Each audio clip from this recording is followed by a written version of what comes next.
नमस्कार दोस्तों। आए दिन आपको न्यूज़ में देखने को मिलता होगा कि महाराष्ट्र या तमिलनाडु से कर्नाटका से कि भाषा के नाम पे उत्तर भारतीय यानी हिंदी बोलने वालों के साथ अभद्र व्यवहार किया जा रहा है। इन बेवकूफ़ों का क्लेम होता है कि भाई तुम हिंदी मेरे पे थोप रहे हो और आपकी जो उत्तर भारतीयों के रहने वाले की मातृभाषा हिंदी है।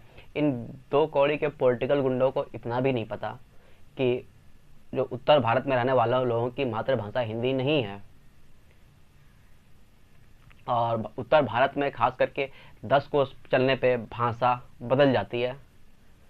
तो आज के वीडियो में चर्चा करेंगे कि महाराष्ट्र तमिलनाडु और जो साउथ इंडिया में भाषा के नाम पे जो कंट्रोवर्सी राइज होती है। उसके बाद आपका जाके देखेंगे कि क्षेत्रवाद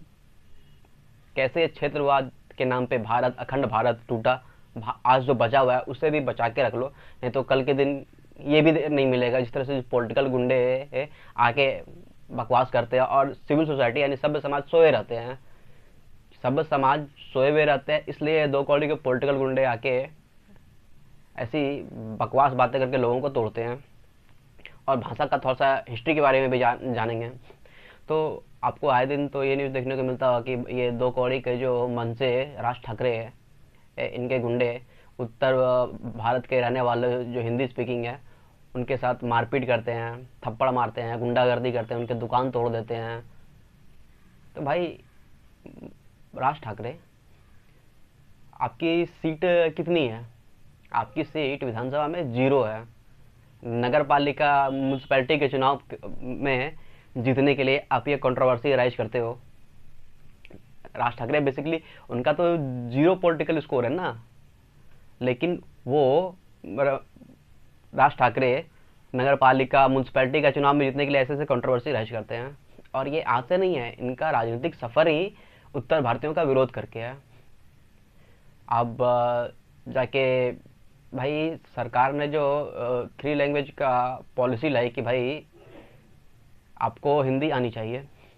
भाई आप केंद्र सरकार ये आपसे थोड़ी ना कह रही है कि आप अपनी मातृभाषा छोड़ दो, आप हिंदी बोलो। जिनकी भी जो मातृभाषा है उनको आनी चाहिए, उनको उसी भाषा में बात करनी चाहिए।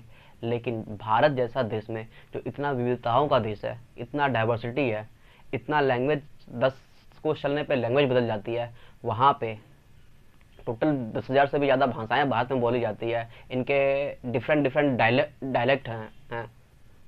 तो ऐसे में एक तो कोई कॉमन लैंग्वेज होनी चाहिए जिससे लोग आपस में कम्युनिकेट कर सकें। ये राज ठाकरे जाके उत्तर भारतीय जो हिंदी बोलने वाले उनके साथ मारपीट कर रहे हैं, बोल रहे हैं हिंदी, हम महाराष्ट्र में रहना है, हिंदी बोलना पड़ेगा।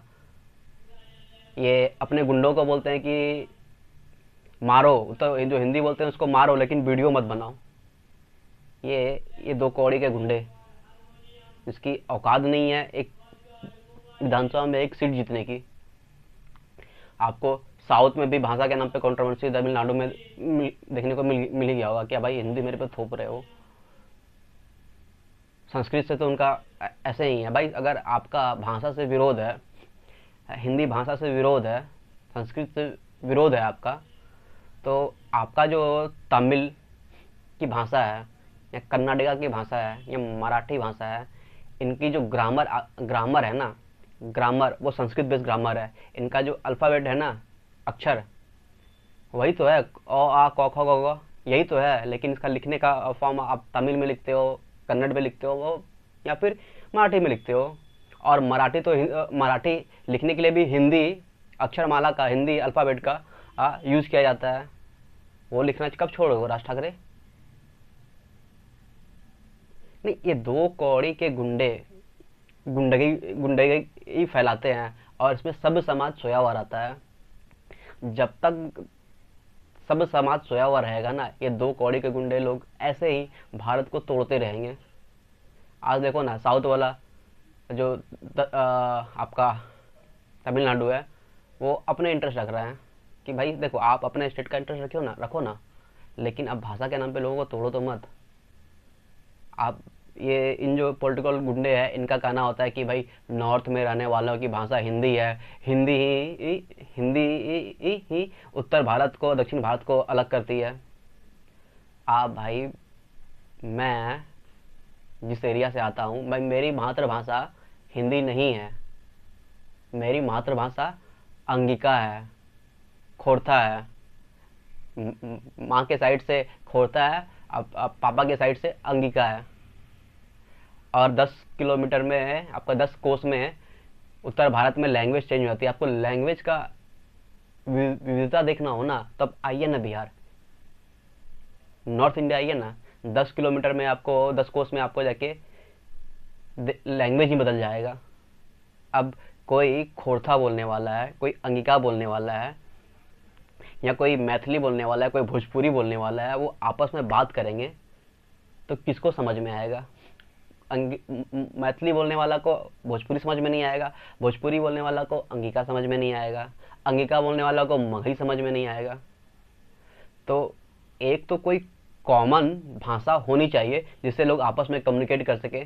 तो इसी तरह से हजारों सालों में, मतलब आपसे 2000 साल पीछे जाएं, तो ऐसे ही डेवलप हो। जब आपस के एक क्षेत्र के लोग दूसरे क्षेत्र से मिलते थे, तो ऐसे ही कम्युनिकेशन के लिए एक कॉमन भाषा का यूज करते थे। तो ऐसे ही धीरे धीरे हिंदी डेवलप होती चली गई। और भारत के संविधान में 22 भाषाओं का शामिल किया गया है। 22 वो भाषाएं हैं जिनका अपना ग्रामर हो, जिनका अपना लिपि हो लिखने का। उन्हीं 22 भाषाओं को शामिल किया गया है। बाकी भारत में तो हजारों भाषाएं बोली जाती है, उनके डिफरेंट डिफरेंट डायलेक्ट हैं, तो उन भाषाओं को शामिल नहीं किया गया है। भारत के संविधान में उन्हीं भाषाओं को आधिकारिक तौर से भाषाओं का दर्जा है संविधान के अनुसार, जिसका अपना अल्फ़ाबेट हो, जिसका अपना लिपि हो, जिसका अपना ग्रामर हो। और ग्रामर का बात आता है तो जितना भी जो लैंग्वेज है, या फिर तमिल हो गया, तेलुगु हो गया, कन्नड़ हो गया, उड़िया हो गया, मलयालम हो गया, बंगला हो गया, असामीज हो गया, इन सब का जो अक्षरमाला है, क ख ग घ अ आ इ ई, ये सब है। इनको लिखते, जो उनके लैंग्वेज का स्क्रिप्चर है, लिखते हैं इनको उस फॉर्म में। ग्रामर भी संस्कृत बेसिक ग्रामर है। भाषाएं दिनों दिन, एक दिन में डेवलप नहीं होती। भाषाओं को डेवलप करने में हजारों वर्ष का टाइम लगता है, फिर जाके उनका ग्रामर बनता है। पहले के दौर में भाषाएं पिक्टोग्राफी के तौर पे लिखा जाता था। अब कोई भी जो गुफाओं में या आदि मानव के टाइम में वो लोग पिक्चर का फॉर्म में बना के अपना,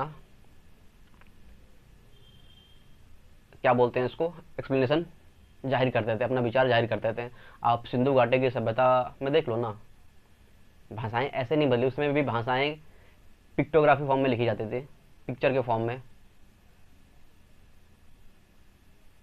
तो भाषाएं के नाम पे, अब देखो ना, हम लोग भाषाएं के नाम पे ये दो कौड़ी के गुंडे लड़ रहे हैं कि भाई तुम्हारी भाषा हिंदी है, तुम्हारी भाषा हमारी मराठी है, महाराष्ट्र में रहने के लिए तुमको मराठी बोलनी ही होगी।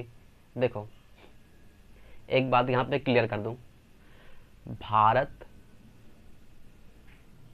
किनका है? भारत भारतीयों का है, भारत में रहने वाले लोगों का भारत है। वो जहाँ चाहें वहाँ रह सकते हैं, अपनी मर्जी से भाषाएं बोल सकते हैं, और अपनी मर्जी से अपने धर्म का पालन कर सकते हैं।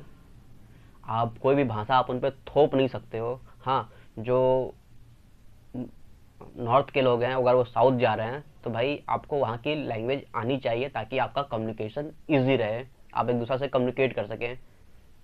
आप थोड़ी बहुत भी लैंग्वेज, अगर नहीं, कुछ लोगों का नॉर्थ का भी गलती है, जाके अकड़ में बात करते हैं। भाई अकड़ में बात मत करो, जो भाई तुमको वहाँ की लैंग्वेज आनी चाहिए। अगर वहाँ की लैंग्वेज नॉर्थ के लोगों को नहीं आ रहा है, तो उनके नाम पे मारपीट करना ये कतई अपराधी है, दंडनीय अपराध होनी चाहिए। एक भाषा का काम ही क्या है? भाषा लोगों को आपस में जोड़ती है, अपना विचार एक्सप्रेस कराती है, एक दूसरे को कम्युनिकेट कराती है। आप देखो ना, नॉर्थ इंडिया में अगर मैं खुद का बोलूँ, मुझे 5 लैंग्वेज आती है जो मैं फ्रिक्वेंटली बोल सकता हूँ। मैं अंगिका बोल सकता हूँ, खोरथा बोल सकता हूँ, मैं हिंदी तो आती है, मैं बंगाली बोल सकता हूँ, 3 हो गई। मैं भोजपुरी बोल सकता हूँ, मैं मगही समझ सकता हूँ। मैं नॉर्थ का मैं लगभग हर लैंग्वेज समझ सकता हूँ, मैं ब्रिज भाषा भी समझ सकता हूँ। और ये जितने भी भाषाएं जो डेवलप हुई है ना, आपका जाके गुजराती, राजस्थानी, मारवाड़ी, हरियाणवी, पंजाबी, आपका जाके भोजपुरी, मैथिली, अंगिका, खोरथा, बंगला, असामीज, इनका जो मदर ऑफ ऑल लैंग्वेज है ना, वो सुरसैनी लैंग्वेज है, सुरसैनी स्क्रिप्ट है, सुरसैनी भाषा जो ब्रज भाषा है, उन्हीं भाषा से ये धीरे धीरे डेवलप होता चला गया ये भाषा। तो कहने का मतलब ये है कि भाई भाषा के नाम पे आप लोगों से के साथ मारपीट नहीं कर सकते हो। आप देखो ना, आप क्षेत्रवाद के नाम पे लोगों को जो लड़ा रहे हो, अखंड भारत क्यों टूटा? जो इतना बड़ा विशाल भारत था, ये क्यों टूटा? ये तो क्षेत्रवाद के नाम पे ही टूटा। भारतीय सैनिक बेहतरीन माने जाते थे उस दौर में भी। आज अब तो तलवार का दौर रहा नहीं, लेकिन तलवार के दौर जब तक था तब तक भारतीय सैनिक को बेहतरीन तलवारबाज माना जाता था। आप देखो ना, मोहम्मद बिन कासिम जो सिंध पे राजा दाहिर पे अटैक करते हैं, वो एक बार दो बार दाहिर मोहम्मद बिन कासिम को बुरी तरीके हरा चुका था, लेकिन तीसरी बार गद्दारी उनके साथ कौन किया? ये मुल्तान के जो बौद्धिस्ट राजा थे, उन्होंने उन्होंने सिंध के साथ गद्दारी की। मतलब भारत सिंध के साथ क्या, भारत के साथ गद्दारी की। मोहम्मद बिन कासिम से जा मिला। पृथ्वीराज चौहान,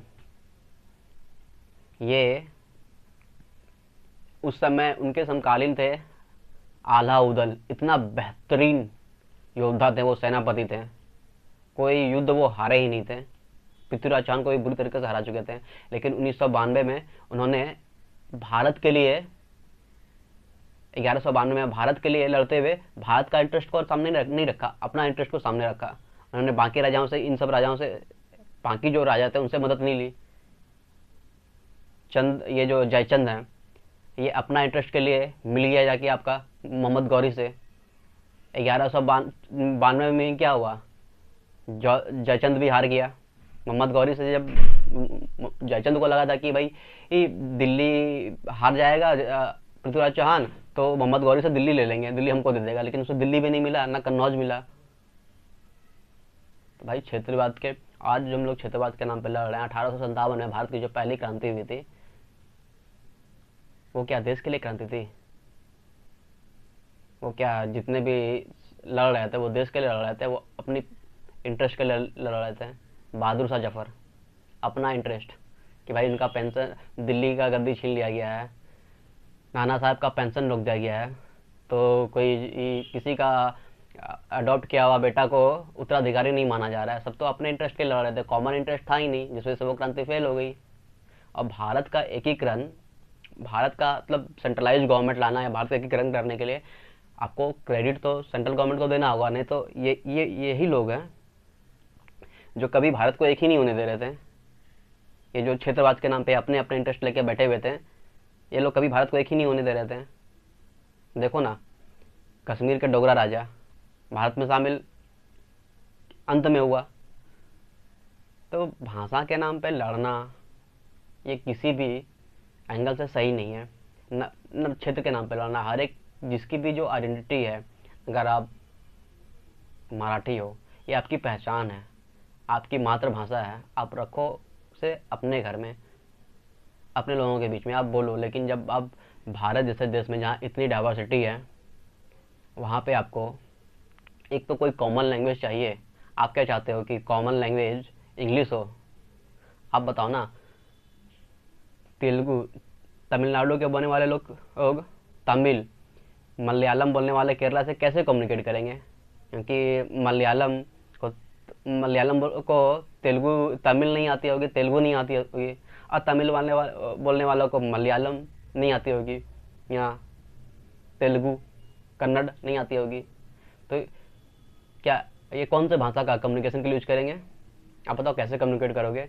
चलो, उत्तर भारत में रहने वाले तो लोग तो बिहार के हो, या महाराष्ट्र या यूपी के हो, झारखंड के हो, यहाँ पर जाके हरियाणा के हो, राजस्थान के हो, हिमाचल प्रदेश के हो, पंजाब के हो, ये लोग आपस में कम्युनिकेट कर लेते हैं, इन लोग का कम्युनिकेशन का कोई लफड़ा नहीं है।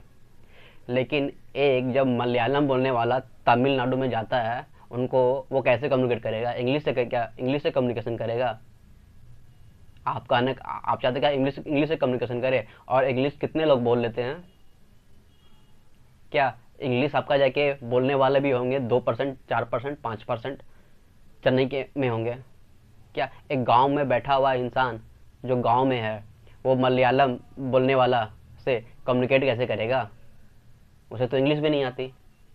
और कम्युनिकेशन के लिए इंग्लिश भाषा का क्यों यूज किया जाए? अगर आप इस बात के फेवर करते हो कि कम्युनिकेशन के लिए इंग्लिश भाषा का यूज किया जाए, तो आप मुबारक हो, आप अभी तक मानसिक तौर पे गुलाम हो, क्योंकि ये आपकी भाषा नहीं है, ये हिंदुस्तान की भाषा नहीं है। हाँ, इंग्लिश आना अच्छी बात है, लेकिन अपने देश की जो लैंग्वेज है, कम्युनिकेशन के लिए यूज किया जा रहा है हिंदी को, वो यूज करो ना। आप बिजनेस पॉइंट ऑफ व्यू से भी सोचो कि सबसे बड़ा मार्केट हिंदी का है। अगर आपको साउथ के लोगों को हिंदी से इतना विरोध है, तो फिर जो मूवीज, फिल्में हिंदी में रिलीज करते हो डब करके, मत क्या करो ना। पैसे चाहिए हिंदी बेल्ट से, लेकिन वहाँ पे अगर हिंदी बोले तो आपको समझ प्रॉब्लम है। कम ऑन, ये हिपोक्रेसी आप लोग छोड़ो, कॉमन टेबल पे आओ।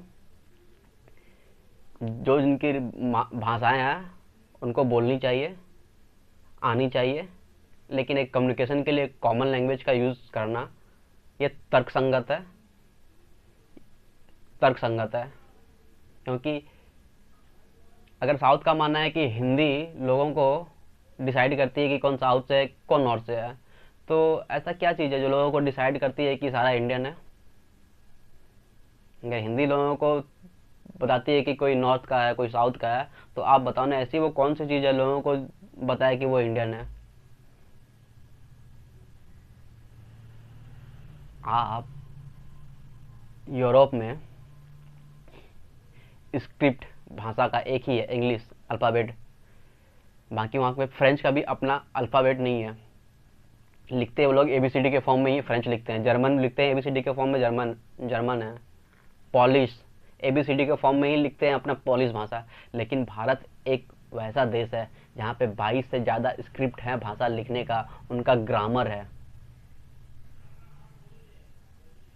यहाँ पे तमिल स्क्रिप्ट भी है, यहाँ पे मलयालम स्क्रिप्ट भी है, उड़िया स्क्रिप्ट भी है, तेलुगु स्क्रिप्ट भी है, बंगाली स्क्रिप्ट भी है, असमिस स्क्रिप्ट भी है, हिंदी स्क्रिप्ट भी है, पंजाबी स्क्रिप्ट भी है, असमिस स्क्रिप्ट भी है। तो इतना डाइवर्सिटी वाला देश हमारा है। आप इस भारत जैसे देश से हो जहाँ पे इतनी सारा आए भाषाएं को लिखने का ग्रामर भी है और स्क्रिप्चर भी है, लिखने का लिपि भी है, लेकिन आप पूरा यूरोप में एक ही फॉर्म में लिखा जाता है, एबीसीडी के फॉर्म में, उनकी रीजनल भाषा है। और क्षेत्रवाद के नाम पे जो आज लड़ रहे हैं, क्षेत्रवाद, देखो क्षेत्रवाद आपस में लोगों को तोड़ता है। हाँ, जो जिनकी रीजनल आइडेंटिटी है, मान लीजिए आपकी रीजनल आइडेंटिटी मराठी है, बहुत अच्छी बात है, आपको अपनी रीजनल आइडेंटिटी पे प्राउड होना चाहिए, रीजनल कल्चर पे प्राउड होना चाहिए। जो भी जिसकी आइडेंटिटी है भाई, वो आपकी आइडेंटिटी है, उसको प्राउड होना चाहिए। लेकिन जब आपसे कोई पंजाबी मिले या कोई बिहारी मिले, तो भाई वो भी उसकी आइडेंटिटी है, बिहार की आइडेंटिटी है। अगर बिहार, भारत के इतिहास से बिहार का इतिहास निकाल दिया जाए ना, तो कुछ नहीं बचता है। और मध्यकालीन भारत जो गुलाम रहा, उसमें पता है सबसे बड़ा क्या कारण था? सबसे बड़ा कारण था हम लोग एक ही नहीं थे। हम लोग क्षेत्रवाद के नाम पे बटे हुए थे, अपने अपने इंटरेस्ट को लेकर बैठे हुए थे, आपस में कुत्ता बिल्ली की तरह लड़ते रहते थे, जिसका फ़ायदा बाहर के लोगों ने उठाया। और इतना बड़ा जो अफगानिस्तान से लेके बर्मा तक फैला हुआ था, वो आज सिकुड़ के पंजाब से लेके अरुणाचल और कश्मीर से लेके कन्याकुमारी तक रहा। कश्मीर से कन्याकुमारी तक तो आज भी एज इट इज़ है ही हम लोगों के पास। लेकिन जो आपका अफगानिस्तान का एकदम वेस्ट, हैरात से लेके हाफ पंजाब, वो तो निकल गया हाथ से ना। तो अब आपकी भाषा, हर एक भाषाओं का रिस्पेक्ट होना चाहिए, लेकिन कोई भी भाषा लोगों पे थोपी जानी नहीं चाहिए। और एक तो भाषा कम्युनिकेशन के लिए होनी चाहिए। और ये जो दो कौड़ी के गुंडे हैं, राज ठाकरे, इनकी कोई हैसियत नहीं है,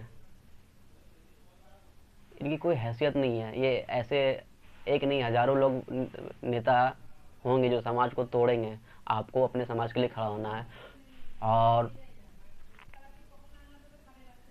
ये जो आज इतने सारे ये जो गुंडगी फैला रहे हैं, ये 1% 2% लोग होंगे। बाकी जो 98% लोग हैं, सभ्य समाज, शिक्षित लोग, उनको आगे आना चाहिए। आगे आके इनका खुलकर विरोध करना चाहिए। सभ्य समाज का चुप रहना इन लोगों को हौसला देता है, तब ये लोग ऐसी गुंडगी कर पाते हैं। अगर जिस दिन सब कोई भी घटना होती है, कोई भी गुंडा एक अपने गली में गुंडगी फैलाता है ना, वो लोगों में खौफ फैलाना चाहता है। अगर 10 आदमी खड़ा हो जाए तो वो गुंडा दुम दबा के भाग जाएगा। अगर पूरा मराठी समाज आगे खड़ा हो जाए, भाई नहीं, ये भारत के लोग हैं, भारत इनका देश है, जो भाषाएं बोलने चाहें बोल सकते हैं। आप किसी को प्यार से समझाओगे ना कि भाई आप महाराष्ट्र में रहते को मराठी आनी चाहिए, तो वो समझ जाएगा। लेकिन आप अकड़ में समझाओगे ना, तो अकड़ उनके पास भी है। और देखिए, और मैं उम्मीद करता हूँ कि इस सब समाज जो शिक्षित लोग हैं, एजुकेटेड लोग, वो सामने आए और आके अपना विचार सामने रखें।